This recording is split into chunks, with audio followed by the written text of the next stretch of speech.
para você do Alinhados.podcast. Que prazer começar um novo ano junto com você. Esse projeto que nasceu em 2023, cheio de desafios, de vontade, né, de fazer algo inovador, né, que pudesse contar histórias de pessoas aqui todos os sábados, 7h30 da noite.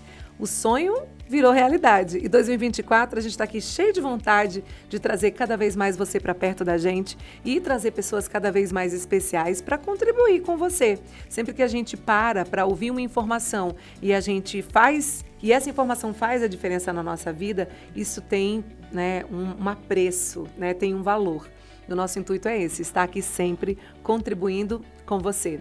E hoje não vai ser diferente, porque a gente começa 2024 vibrando positivamente, uma energia muito boa, né, de realizações, e eu desejo tudo isso para você também, mas eu trouxe uma convidada muito, muito especial, que vai contar a história dela, os desafios que ela já enfrentou na vida e como ela chegou nesse lugar. Ela é uma psicóloga, né, de renome, que a gente tem muito carinho em apresentar para você, doutora Alcione Souza. Que prazer te receber e principalmente no início desse ano, né? Eu que agradeço, Aline, o convite, né? Acredito que vai ser muito bom esse momento para poder aí inspirar outras vidas, porque essa é a minha meta principal. Ai, que bom, tem um propósito especial. Isso. Como é que é Alcione Souza? Nasceu onde? Filha de quem? Eu sou de Gravatá, né? Pernambuco, sou filha de Seu Luiz e Dona Cícera. Muitas pessoas me perguntam, né, quem são seus pais? Meus pais são pessoas simples, meu pai foi pedreiro, minha mãe foi costureira, né, e eles com muito sacrifício cuidaram de 8 filhos. 8 não, 6. 6 filhos. 6 filhos, eram 8 com eles dois, né, contando com os dois. Mas assim, eles fizeram tudo que estava ao alcance para que não faltasse nada, o básico, sabe? A escola, a alimentação, a fé principalmente. Então, nos ensinaram a base. Princípios importantes para a vida inteira mesmo, né? Exatamente. Ô, Alcione, você estudou em escola pública, escola particular? Como é que foi, assim, os primeiros anos de vida? Estudei em escola pública a vida inteira. 2. A vida inteira. Acredito que, naquela época, as escolas ou eram muito boas, ou eu era uma aluna muito dedicada. Eu acho que eram as duas coisas, né? Sim. Mas eu estudei toda a vida em escola pública. Inclusive, no final do ensino médio, eu tive um problema sério na visão, que eu terminei o ensino médio fazendo prova oral. Sério, Alcione? Sério. E o que aconteceu nessa época? Eu fiz um exame de vista para usar o óculos e, de repente, eu não consegui enxergar, mesmo com óculos. E aí, eu fui para um médico e, na opinião dele, eu teria que usar um óculos específico, isso, já com aquele óculos que vê bifocal, isso. Mas aí eu não me contentei, porque eu tinha uns 14 anos. E naquela época, aquelas armações eram muito grosseiras, né? É. E assim, não é também uma lente... Hoje mais fácil, mas naquela época não era fácil de se adaptar. Não, mas eu tão nova e já usar uma lente daquela eu achei estranho. Sim. Eu procurei uma segunda opinião. E aí a médica me avaliou e ela colocou uma caneta assim na minha frente e disse: quando você vê 2, me avise. E quando ela colocou assim a caneta, eu já vi 2 canetas. Então, eu tinha insuficiência de convergência, mas eu não sabia. Olha, que não foi feito no primeiro diagnóstico. Não foi feito. E aí, eu fiz um processo de várias consultas, fiz 5 cirurgias nos 2 olhos, até realmente voltar a enxergar. E aí foi um desafio, porque terminar o 3º ano... Foi. Adolescente, e passar por tudo isso, né? Foi bem difícil. Os professores me ajudaram muito, porque assim, aí eu fazia prova oral, a prova de matemática, ele fazia em um dia específico, colocava no quadro e eu respondia no quadro, enfim. Foram muitos desafios nessa época. E também foi uma época em que abafou os meus sonhos, porque como que eu ia para uma faculdade logo em seguida? Então, foi um período em que eu parei totalmente de estudar depois disso. Passei 9 anos longe da escola. Gente, esse tempo inteiro, que aí eram os intervalos das cirurgias. Exatamente, foi um processo de cuidado. Foram uns 7 anos, mais ou menos, de tratamento. Gente do céu. Nesse período, quais foram os sonhos que você já trazia do ensino médio, né, do terceiro ano ali? Ai, eu vou para a faculdade para fazer o quê? Já tinha em mente alguma coisa ou não? Não existia sonhos. Não. Não existia sonhos, Aline. Eu estava revisitando minha história até pra gente trazer aqui. E assim, a condição de vida, era difícil. O meio em que nós vivíamos. Imagine, no ano de 2001, foi quando eu terminei o ensino médio. Isso há 22 anos atrás? Isso, o Enem estava começando, nem era a porta para entrar na faculdade, enfim. Então, mesmo que não houvesse aquela doença naquele momento, isso não seria um sonho? Exatamente. Entendi. E aí, durante esse período, eu fiz caminho vocacional para Canção Nova, para ser missionária. Olha! Verdade, você gostava muito. Isso, na verdade, esse era o meu objetivo, porque na minha adolescência eu fui coordenadora de grupo de oração, de grupo jovem, frequentava a igreja, era muito engajada junto com outros jovens, né? A gente tinha esse momento. E aí, acredito que foi daí também que nasceu o desejo de ser psicóloga, porque na coordenação do grupo, eles traziam para mim muitos problemas. E aí eu ficava muito feliz quando eu conseguia ajudar aqueles jovens. Ajudar a resolver. Exatamente. Então, encontrar um caminho. Isso, escutar o outro, conseguir mostrar outras saídas. Ali já estava plantado. A sementinha. A sementinha. Você sempre foi muito boa na escuta? Sempre. Sempre procurei ser. Né? E assim, todas as pessoas que me procuravam gostavam do que eu falava, né? E dizia que eu sabia dar aquele pitaco correto. Que legal. Era dessa maneira. E por que a missionária não vingou? É interessante. Veja os planos de Deus. Para você entrar na Canção Nova, você tem que estar com sua saúde em dia. E naquele momento, a médica não me deu o laudo porque o meu olho não estava ainda em dia. Saudável. Não estava saudável. E incrível que foi assim, eu pedi o laudo, ela não deu. Aí eu fui para a formação e aí a minha formadora disse, Alcione, infelizmente não vai ser possível. Isso. E aí nós rezamos, entregamos a Deus. E naquele momento de oração, a palavra que veio foi no Diário de Santa Faustina, que dizia assim, minha filha, não tenhas medo, pois é de minha vontade que permaneças aqui e que faças a obra que te recomendei. Nossa! Você teve isso como resposta? Total. E como que foi o coração? Porque assim, a gente, enquanto ser humano, a gente gera uma expectativa. Nossa, eu vou poder ser missionária, eu vou conhecer outros lugares, outras pessoas, vou cumprir essa missão, mas não é possível. Aceitou isso com tranquilidade?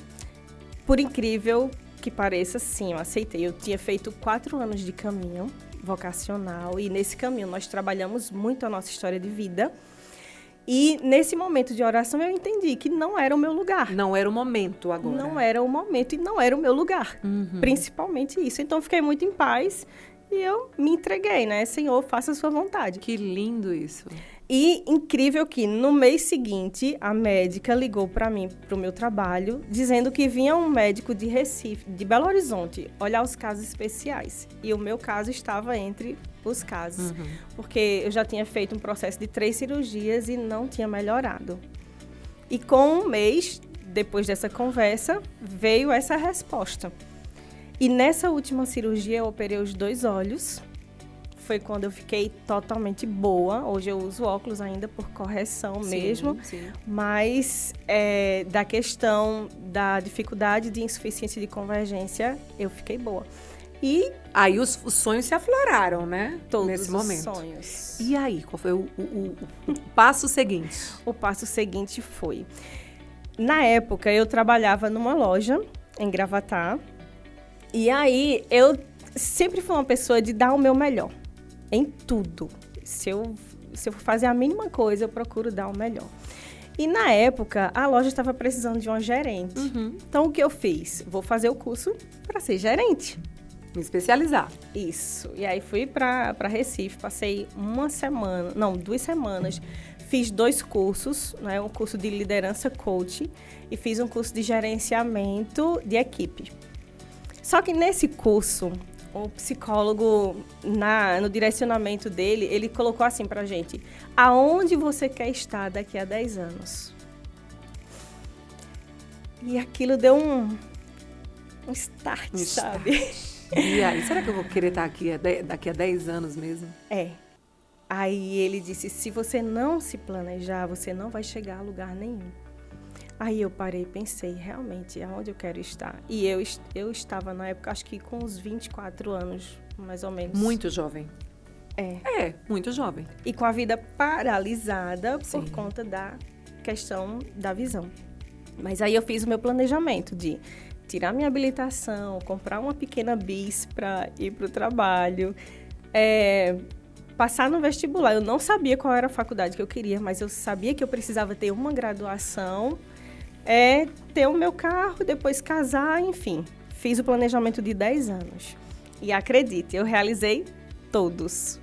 Gente, gente, vocês estão ouvindo? Presta atenção nessa entrevista. Gente, o que é isso, né? Quando você mentaliza, deseja e coloca no papel. Isso tem um poder. Tem. Tão incrível. Lógico que os propósitos de Deus estão sempre prevalecendo na nossa vida, ou pelo menos deveria. Mas quando eu busco um caminho e Deus abençoa, a coisa acontece, né? Exatamente. Principalmente quando você se dispõe a fazer o que você ama e fazer a vontade de Deus na sua vida, né? Hoje eu vejo isso, que em cada passo eu realizo a vontade dele e sou feliz assim. Sim, vamos lá. Aí você sai desse curso mexida e dizendo assim, vou planejar 10 anos. Isso. Quando você volta, né, para o seu lugar, né, o que é que fez você sair do lugar? Exatamente, planejar. A questão financeira foi um ponto crucial, porque como... Era um desafio na época. Isso. Como que eu iria tirar uma habilitação, comprar uma moto, fazer uma faculdade? Eu não tinha nenhum real no bolso. Mesmo trabalhando, Alcione? Mesmo trabalhando, porque eu ajudava em casa. Eu não tinha aquela noção financeira que a gente precisa ensinar os filhos desde cedo. Mas não era culpa sua. Porque, nem os nossos pais tinham. Não. Eram raros os pais que, naquela época, né, vivendo sua história, tinham esse direcionamento para os filhos. Exatamente. Olha, economiza, presta atenção. Isso aqui né? Isso. Apesar que meu pai sempre disse, nunca gaste tudo. Nunca gaste mais do que você ganha. Eu também ouvia muito isso dos meus pais, viu? Exatamente. Mas vamos lá. Primeiro passo foi tirar a habilitação, e aí fui lá, parcelei no cartão, fiz. Foi. E deu certo. Quando eu fui tirar a habilitação, um detalhe importante, eu tinha uma bicicleta. E aí meu pai falou assim, pra que tu vai fazer isso?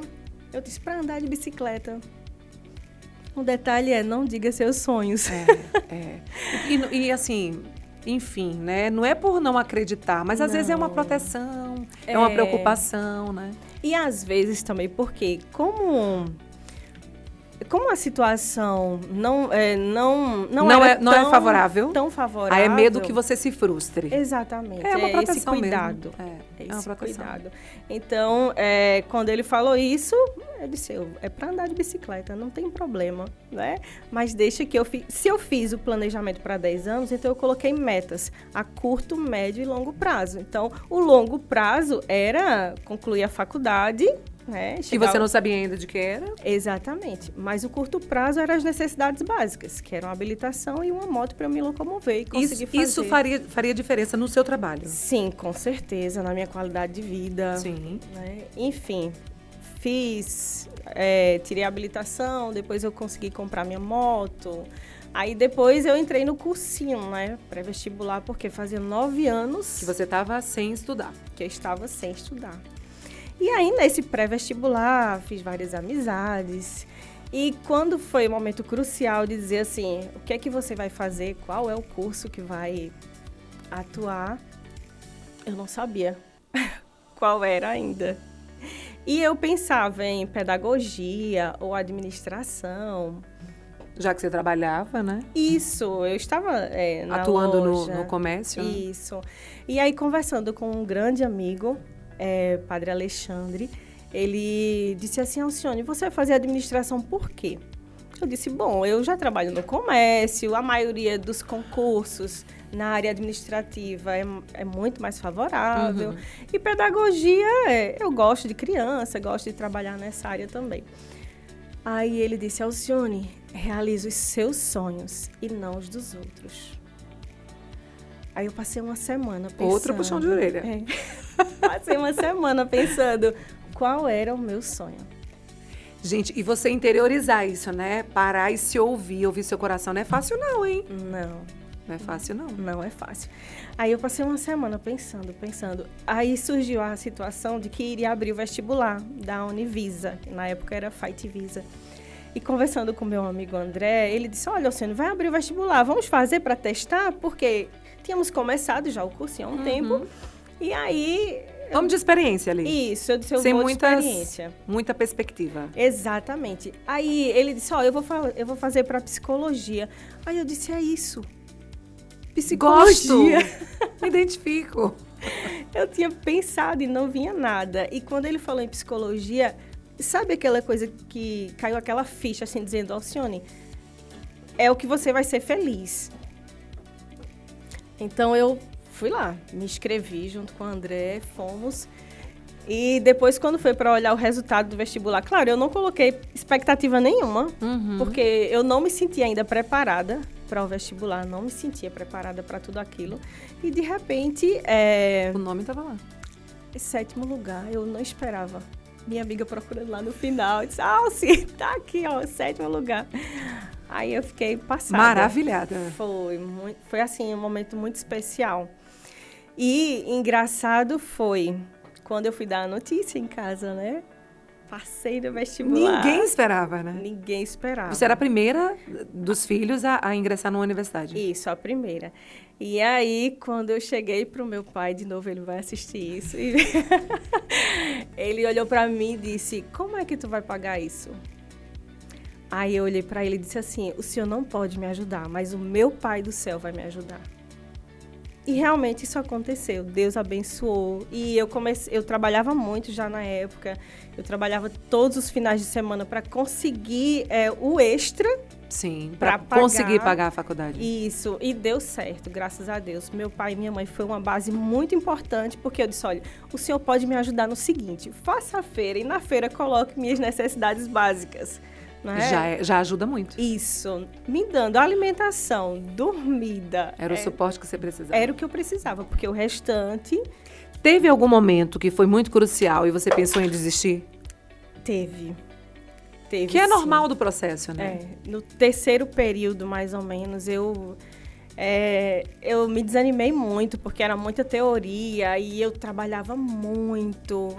O comércio, ele suga muito da gente, demais. Principalmente períodos fortes, né? Final de ano, São João, Semana Santa. Eram dias, assim, cruciais. Teve dias de eu parar e dizer, não vou mais, não. Mas aí... Quem foi que te sustentou nesse período? Ou quem foi um grande incentivador ou incentivadora? Grande incentivadora foi Edna, minha prima. Minha mãe também. Minha mãe chegou e disse, minha filha, você já chegou até aqui, você vai conseguir. Você não vai desistir, não vou deixar. Não vai desistir, eu tô aqui. Minha mãe, meu Deus, ela colocava gasolina na minha moto porque eu não tinha dinheiro para gasolina. Ela pagava manicure porque eu não tinha dinheiro para manicure. Então, assim, eram detalhes que fizeram a diferença, né?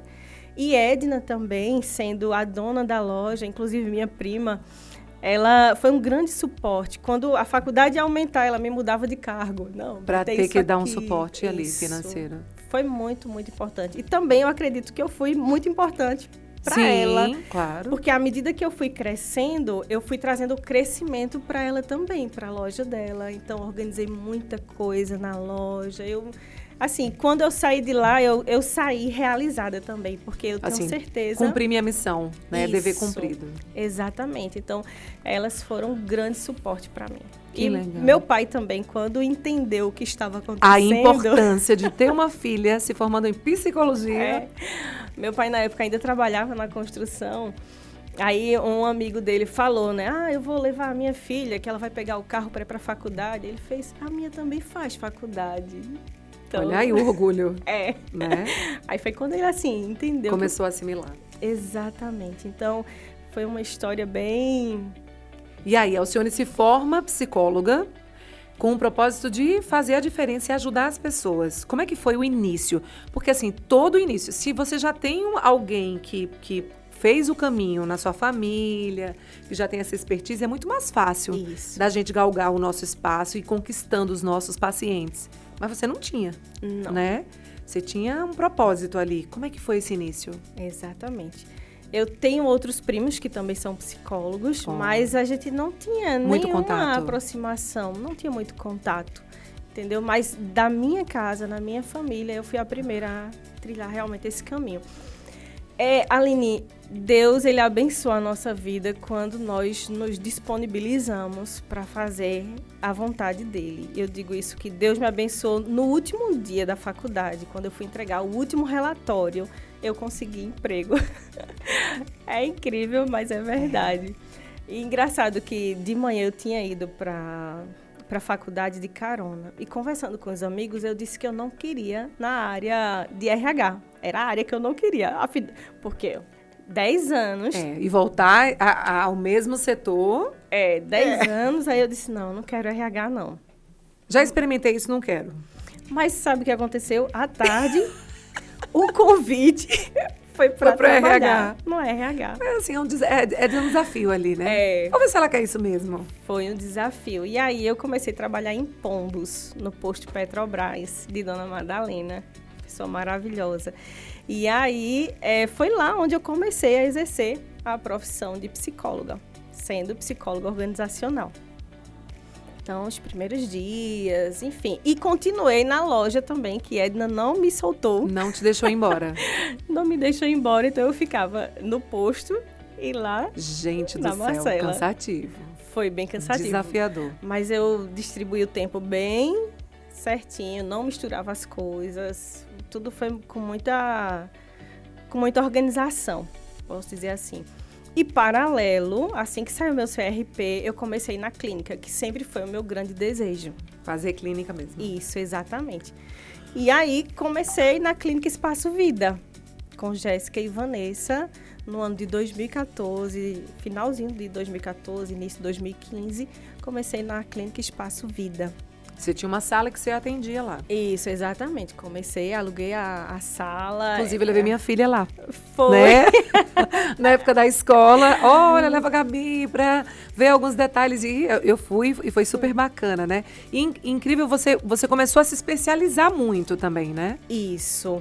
Ao chegar na clínica, eu fui sentindo as necessidades, né? Então, fui fazer curso em Aracaju, fiz curso em São Paulo, fiz curso em BH.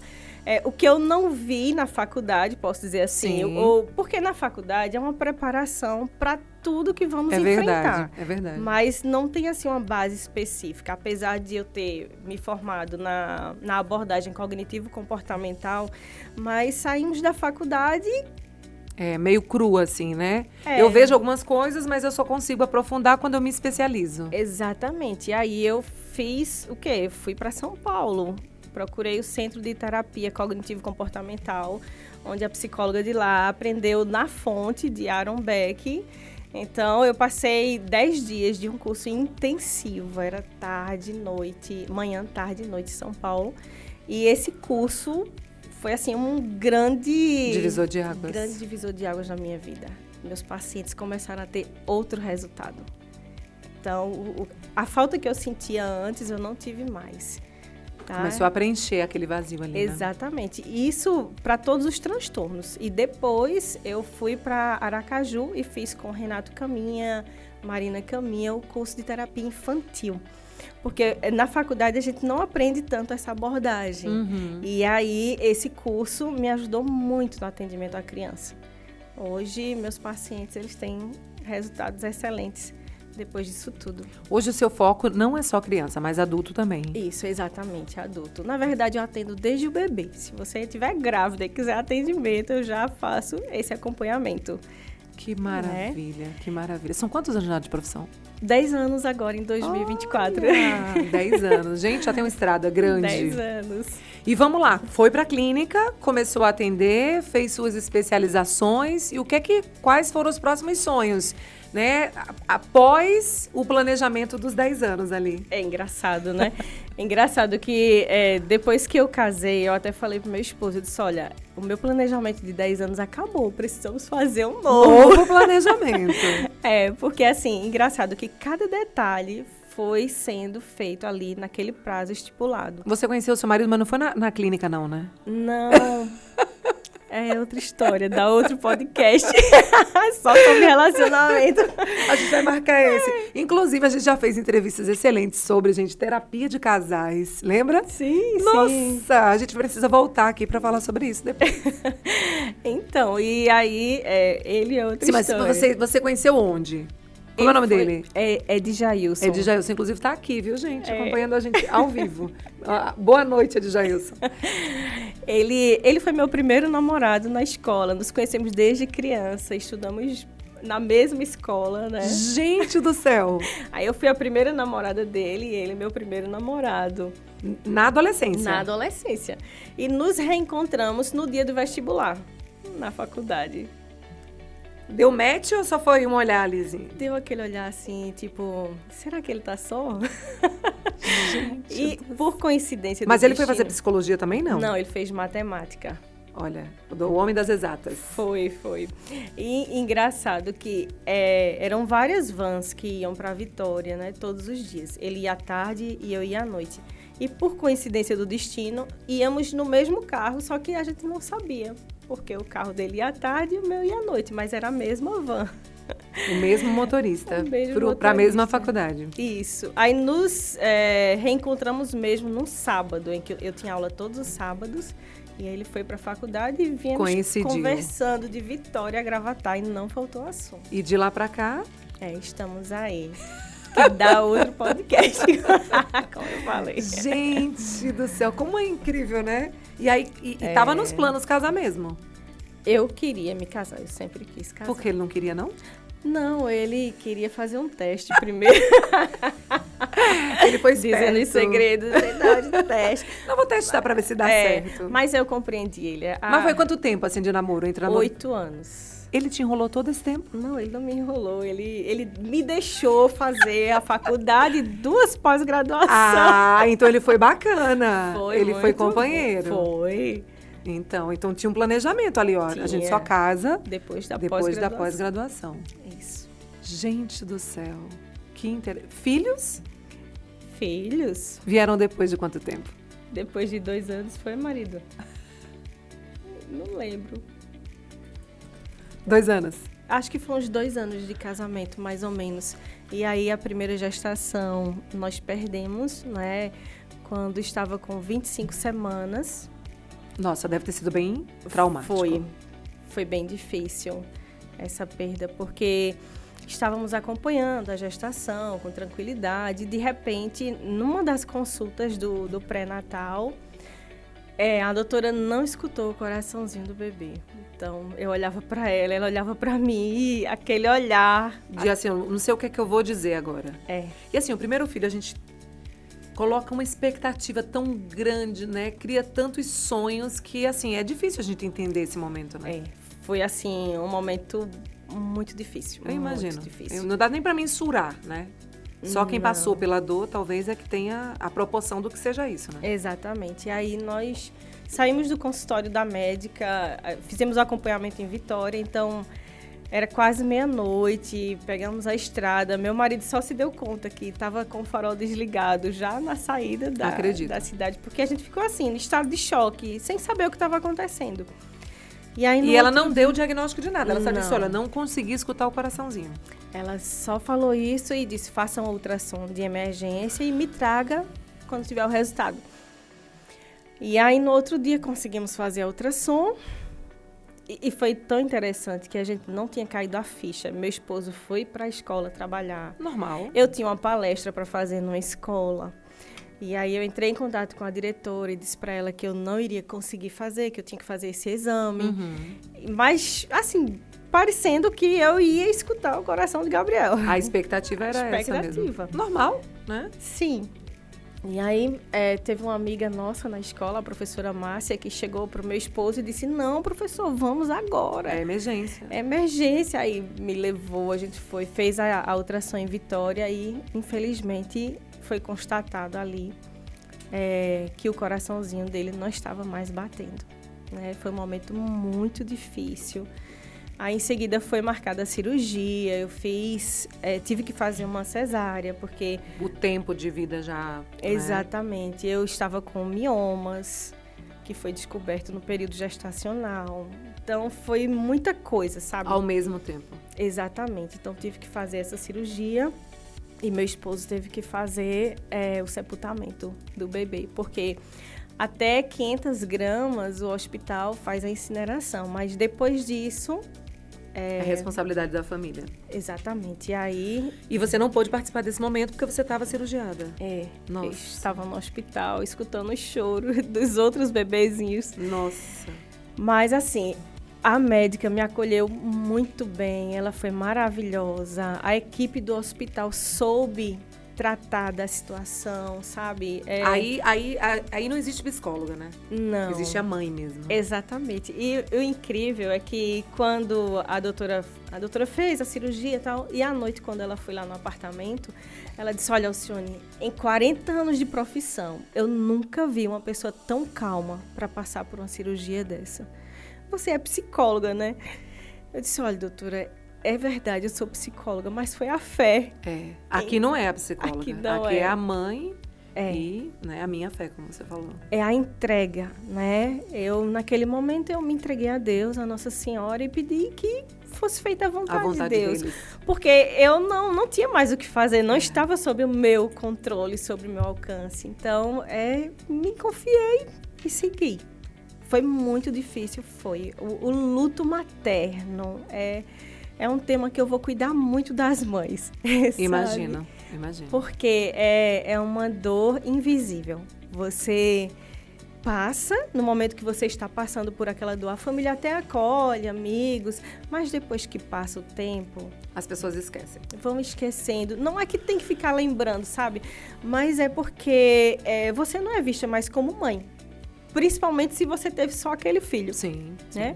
Hoje nós temos Miguel, Deus deu a graça. Depois de quanto tempo, hein? Depois de 5 meses de tratamento. Então foi muito rápido. Foi muito rápido. E aí eu me pergunto, porque... E as incertezas e os medos e a insegurança? Porque quem passa por uma situação como essa, ou você ressignifica e segue adiante acreditando que vai dar certo, ou todos os medos vão estar ali e você... vai ser muito insegura, né? Exatamente. Na verdade, nós participamos de uma equipe da igreja, que é as equipes de Nossa Senhora. E o grupo nos deu muita força, muito apoio. Eu voltei para o atendimento psicológico, né? Ajudei a minha psicóloga. Meu esposo também teve acompanhamento psicológico, está ainda... Tá tendo alta já, graças a Deus. Mas, assim, precisamos de todo um suporte para vivenciar a nova gestação. Que não foi fácil. É muito medo. Eu imagino. As primeiras ultrassom... Aliás, quando eu vi lá o resultado, quando eu pensei, eu tô grávida. Eu lembro que no dia, o meu esposo tinha ido na casa da sobrinha dele, porque... Assim, para vocês entenderem melhor. Paralelamente, a esposa do meu esposo... A sobrinha do meu esposo estava grávida. E aí ela teve Vitória com uns 2 meses depois, eu acho. 3 meses. E a gente estava vivendo o luto de um bebê com um bebê muito próximo na família. Então foi muito difícil. Muito difícil. E eu lembro que no dia o meu esposo saiu lá, não falou para onde ia e levou uma fraldinha de Gabriel e pediu para Elaine colocar um pouquinho do perfume de Vitória na fralda, porque ele queria sentir o cheirinho de bebê. Oh, meu Deus. E quando ele chegou em casa, eu falei para ele, olha, eu acho que eu tô grávida. Aí ele ficou sem acreditar. E naquela hora, à noite mesmo, ele foi na farmácia, providenciou aquele testezinho rápido. E eu não acreditei. Eu fiz o teste, ficou aquela coisa borrada. Eu disse, não, isso aí não é nada, eu vou jogar no lixo. Ele fez, não vai jogar não. E de repente, estava ali, deu positivo. No outro dia, fiz outro teste, deu positivo. Eu disse, não. Não era possível. Aí eu fiz ainda o exame de sangue. Para confirmar. E enfim, né, vivemos aí uma gestação que foi tranquila? Muito boa, foi muito tranquila. Não tive nada, foi maravilhoso. Deus, ele hoje eu entendo que o propósito de Gabriel era salvar a minha vida. O propósito dele era cuidar da minha saúde para que eu pudesse gerar outras vidas. Porque se eu não tivesse ficado grávida dele, eu não iria saber como estava o meu corpo. E aí não ia descobrir os miomas. Exatamente, porque eu fazia exames periodicamente e não aparecia. Não aparecia nos exames. E aí a gente para e analisa e entende, né? Por quê? Que não é fácil entender o porquê, mas... Não é fácil, mas é aí onde nós damos um novo significado à situação. E é aí onde eu consigo hoje cuidar de muitas outras vidas, cuidando também dessa minha parte da história. Eu lembro que quando eu engravidei, a minha irmã falou assim: olha, se você já é uma boa profissional, sendo mãe você vai ser melhor ainda, porque você vai entender na pele. Isso. As dores, os medos, as inseguranças que toda mãe tem. Exatamente. E sendo mãe de anjo, eu entendo duplamente as dores e as incertezas. Enfim, hoje estou mais curada para falar sobre isso. Sim. Né? Já dá para falar sem chorar, né? Isso, graças a Deus. E também, depois disso, eu recebi muitas mães. Muitas. O que mudou, né, no seu trabalho enquanto psicóloga, no acolhimento dessas mães? Porque quando você passa pela experiência, você tem propriedade para falar, né? Você sabe acolher melhor. Exatamente. Talvez você não tenha a proporção da dor que a pessoa está sentindo naquele momento, mas você já passou por isso. Isso, exatamente. Porque cada dor é única, né?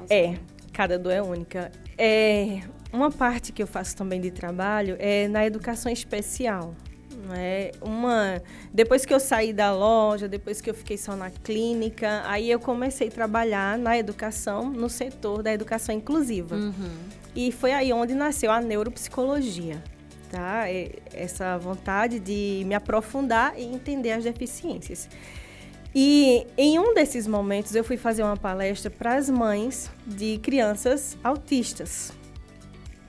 E eu lembro que nessa minha primeira palestra, pós esse processo de gestação, eu usei um vídeo que mostrava que quando você é mãe de uma criança especial, é como você planejar uma viagem para a Europa e, de repente, pousar na Holanda. Então, você pega o voo errado. Você sabia que na Europa você iria passar frio, iria passar aquelas coisas. E, de repente, você pousa em um outro lugar totalmente diferente em que tem que se adaptar àquela situação. Isso. E nesse momento da palestra, eu citei o seguinte exemplo, que eu me preparei para chegar ou na Itália, ou na Holanda, ou na Europa, mas o meu avião caiu. E agora? E foi nessa hora que eu vim entender a minha dor. Porque o meu avião não pousou. Isso é muito profundo, né? Exatamente, o meu avião não pousou. Então, se eu entendo a mãe que ela tem que se adaptar à necessidade de ter uma criança autista, de ter uma criança com um transtorno neurológico, também compreendo profundamente a mãe que não chegou a lugar nenhum. A mãe que preparou o quarto, a mãe que preparou a família, a mãe que se preparou, que preparou o colo, mas que não teve, que ficou no vazio. Então,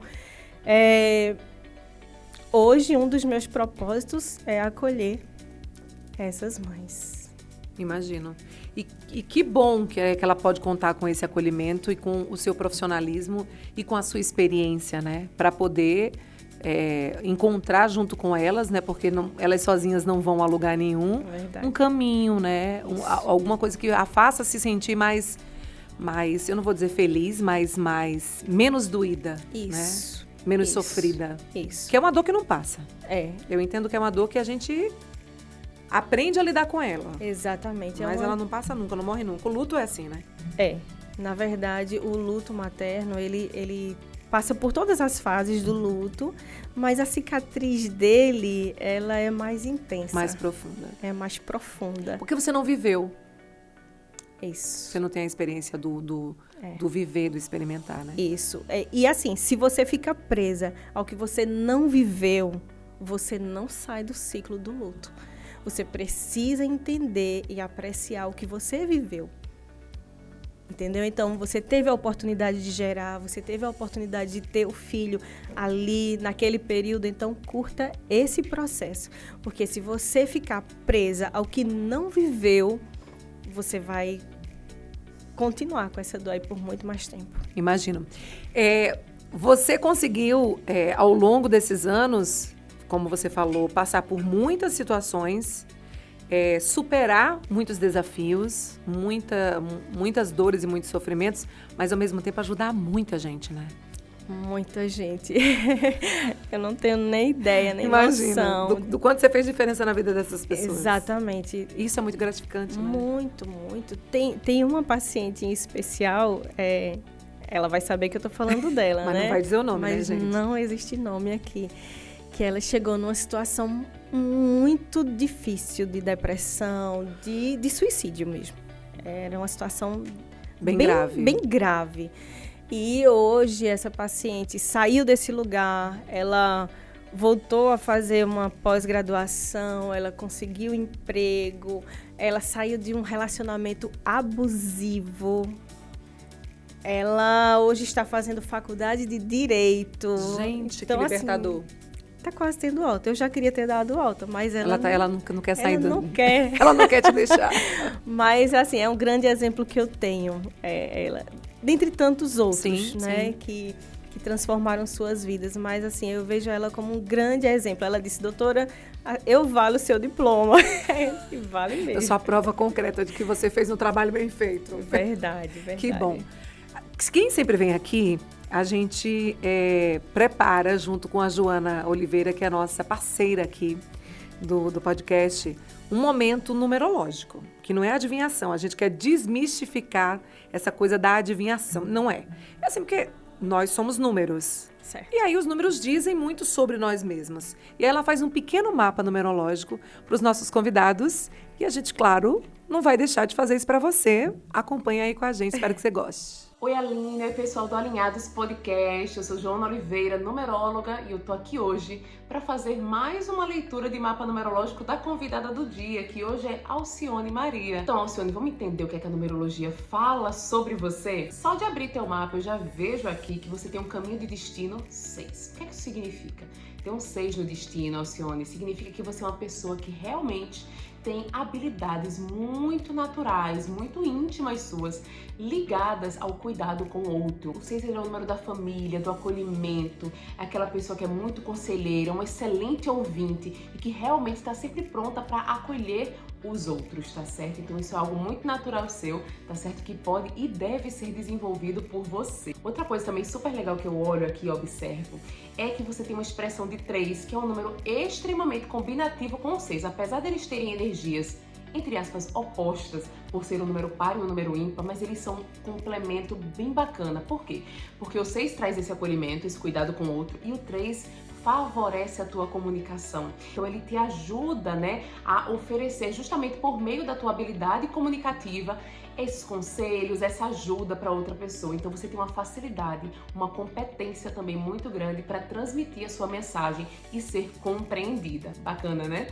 Outra coisa também que eu acho super legal falar é sobre teu ano pessoal. Vamos entender um pouquinho o momento presente que você tá. Agora em junho, quando você fez aniversário, no dia 23, você entrou no seu ano pessoal 9, que é um ano que fala de fechamento de ciclos, de encerramentos, de desapego. Então é hora de deixar para trás tudo aquilo que não faz sentido mais para tua vida, que não vale a pena a gente manter. E aí, dentro do teu ano pessoal, você está nesse momento no teu terceiro trimestre, que vai, na verdade, tá entrando nele, teu terceiro trimestre, que vai ser de janeiro até março, tá certo?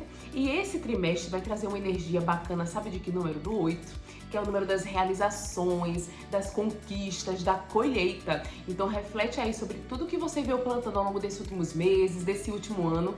Certamente vão vir coisas muito positivas, colheitas muito favoráveis para você, especialmente agora de janeiro a março. Bom, desejo que você tenha um finalzinho de 2023 maravilhoso, que 2024 também seja um ano de muitas conquistas e realizações para você. Espero de coração que você tenha gostado, tá certo? E até a próxima!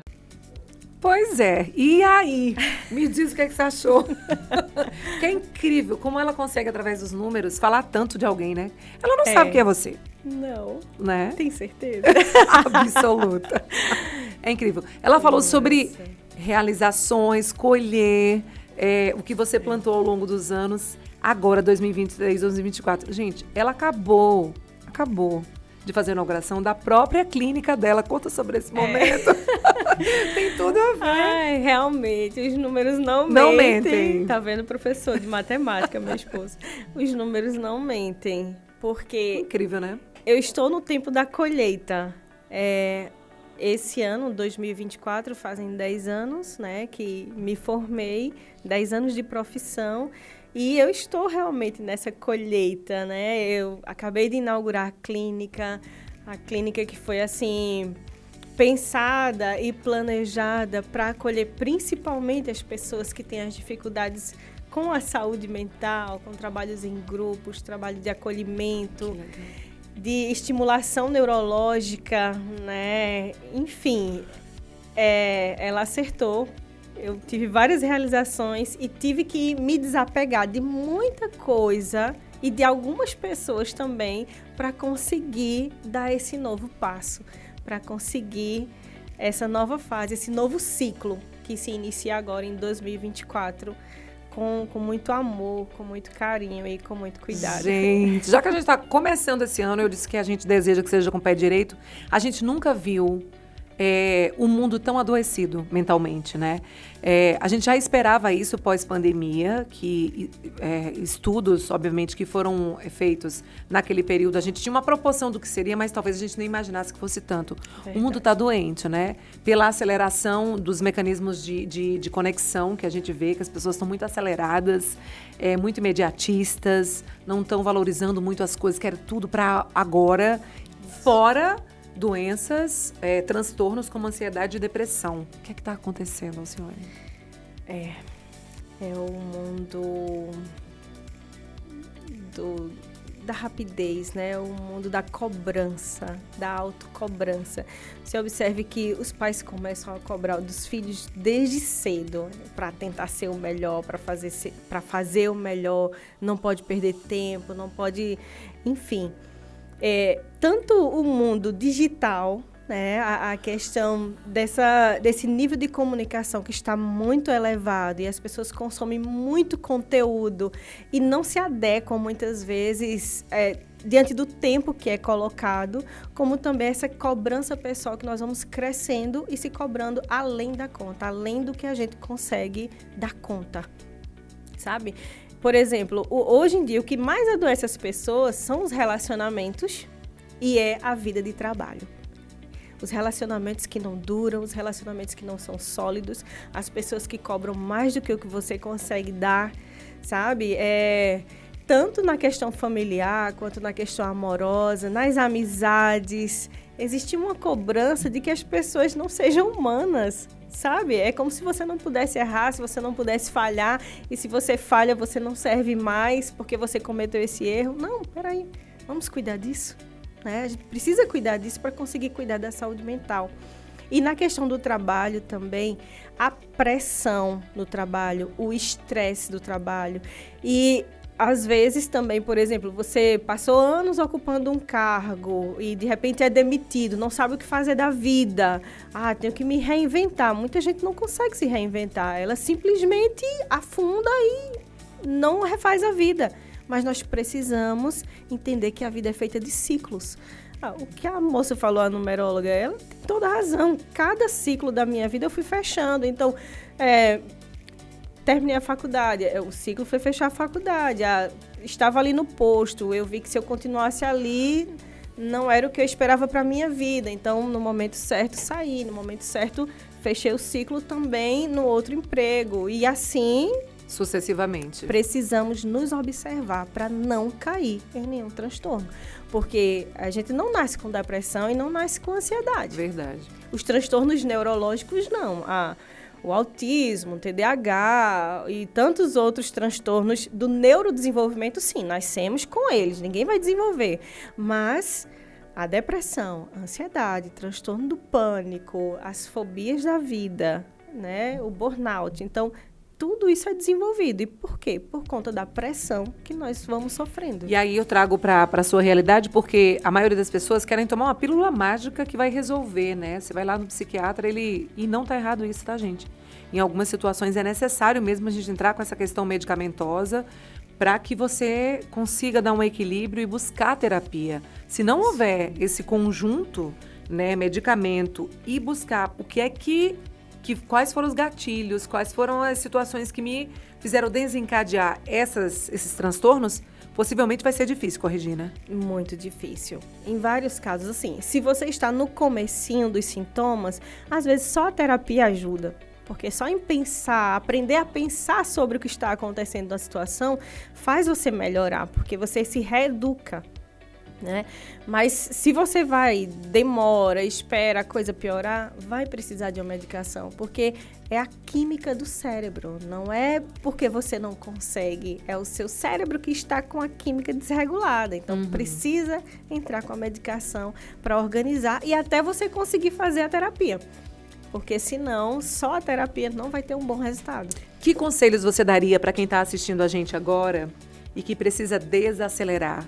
Ou precisa sair desse mundo de competição, sabe? Esse mundo de, eu quero me igualar ao outro, de muita comparação, sabe? Isso adoece, né? Aline, eu vou dar o meu exemplo. Ao longo da minha vida, eu fui conseguindo e conquistando tudo porque eu foquei em mim, nos meus objetivos e no que eu precisava alcançar e no que eu queria alcançar, independente do que os outros pensassem ou dissessem. E isso sem passar por cima de ninguém, sem querer ser melhor que ninguém, só fazer o meu melhor. Então, isso equilibra muito a nossa vida, quando nós temos um foco. Então, eu não preciso ser melhor que outra psicóloga, não. Só em Gravatá tem mais de 80 mil habitantes, então precisamos de mais pessoas. Eu não preciso ser melhor que o outro, eu preciso ser melhor para o outro, melhor para mim, por mim. E a competição é você com você mesmo, né? Exato. Então, não consegue fazer isso? Procura conhecimento. Às vezes a gente fica ali, eu não sei, não quero. Procure saber como fazer. Desacelerar. Desacelera. Exercício físico é a melhor coisa para você desacelerar, né? Então, programe o seu dia, programe a sua vida, programar a semana. Isso ajuda a gente a desacelerar. E perceber, principalmente, o que é a prioridade. Às vezes a gente quer fazer tudo, né? Meu esposo diz muito isso pra mim, Alcione, olha aí tudo. Porque eu tenho muitos planos. Meu Deus, que mulher vai planejar? Ele vai segurando as rédeas. Tem que ter alguém, né? Então, assim, eu posso dar esse exemplo, desacelerar. Veja, meus planos foram em 10 anos. Não dava para fazer em 2 anos o que tinha que ser em 10. Correto. Então, em 2 anos, eu só poderia tirar a habilitação e comprar a moto. Entendeu? Então, perceba, o que é prioridade? Tenha foco e disciplina. E aí você consegue. Você falou, e você deixa isso muito claro, né? Não é na sua fala, mas na sua vida, a questão da religião, da importância, né? De ter um Deus, independente do Deus que você acredita, né? Se é no universo, se é... Enfim, a gente está falando sobre religiosidade, a gente está falando sobre ter fé, acreditar, né? Isso transpor, muitas vezes, as nossas dificuldades. Isso é muito importante, né? Muito. É um dos pilares. Digo que quando você tem fé, quando você tem uma crença em um Deus, em Deus principalmente, é diferente até o tratamento. Eu vejo isso com os pacientes que eu acompanho. Quando é uma pessoa que tem fé, que tem uma base religiosa, ela consegue avançar melhor. Uhum. Já a pessoa que não tem fé, ela avança, mas não em passos tão rápidos quanto aquela outra pessoa que sente que tem uma proteção divina. A gente ouve falar muito em psicologia positivista, né? De ser muito mais positivo, de acreditar, a gente vê hoje a quebra de crenças, muita coisa a gente vê, né? Enfim, se a gente for pesquisar, a gente vai encontrar muita coisa. Isso. O que é bacana nisso, né? De passar para os outros, de que maneira a gente deve procurar ver a nossa vida, por mais difícil que ela esteja nesse momento, porque cada um vive uma realidade, tem uma dificuldade, tem uma dor, tem um sofrimento. A gente não sabe, né, o que é que você está passando nesse momento, mas o que é que a gente diz para essa pessoa agora? Na verdade, aprenda a observar os seus pontos fortes, né?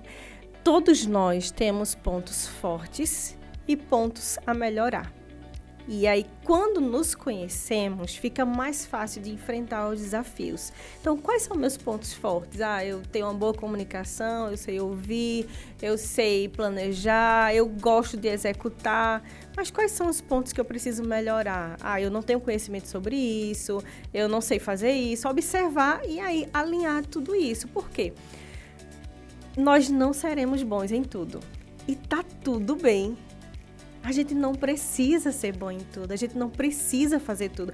Veja, você está aqui, você está apresentando o programa, mas tem os meninos na câmera, tem toda uma produção para entender que você não cresce sozinha. Você cresce porque junto a você tem outras pessoas. Então, quando nós colocamos toda a carga sobre nós, vamos adoecer e fica tudo muito mais pesado. Pois é, gente, é pedir ajuda, né? Pedir uma mão amiga ali e ter a humildade de dizer, olha, eu não sei, mas eu posso aprender, eu posso fazer diferente, né? Se não tá dando certo, tenta encontrar outras saídas, porque sempre tem, né, Alcione? Exatamente, sempre haverá uma saída. Pois é. Fala do prazer que é ter você sempre. Eu digo, eu sou fã dela, gente, porque ela tem esse jeito calmo, tranquilo, de dialogar. Não é à toa que ela escolheu essa profissão. Ela é uma psicóloga incrível, né? E faz isso com muito propósito, porque ela estuda muito, ela se dedica muito, né? Não é à toa que ela está colhendo esses frutos cada vez mais. Graças a Deus, a gente fica muito feliz, né? Em ver essa evolução. E te desejar, assim, um 2024 incrível, que a gente tenha outras oportunidades de conversar aqui, de passar essa mensagem para quem está ouvindo a gente, viu? Obrigada, eu que agradeço. Nossa, eu fico muito feliz em estar aqui. Fico muito feliz também com esse novo programa maravilhoso. Acredito que vai ajudar muitas pessoas, né? E o podcast é o que está em alta. Isso é muito bom, né? Você encontrar e chegar em outras pessoas que não iriam te encontrar onde você estava. Às vezes a gente pensa assim, não estou mais fazendo aquilo, mas tá tudo bem, tá passou, foi o ciclo, né? Vamos... uma coisa que eu aprendi com a irmã Verlúzia há um tempo atrás foi, sai da frente que atrás vem gente. Então, você já fez o seu... Vem outras pessoas aí dando show e fazendo outras coisas maravilhosas. E quero agradecer porque faz tempo que eu te acompanho, né? Nós nos acompanhamos. Isso. Acho que você não sabe, mas desde que eu era criança... Ai, meu Deus, acabou com minha beleza agora. A Rádio Gravataí FM. Entregou a minha idade. Não. Mas desde lá que se foram 30 anos de profissão. Meu Deus do céu. O tempo passa que a gente nem sonha, né? Pois é. E aí, eu escutava você já desde lá, viu? Que bom, né, gente? Que bom.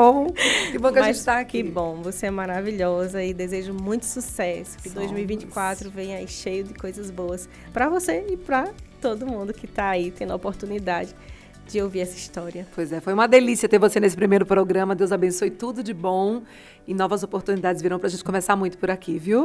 De verdade.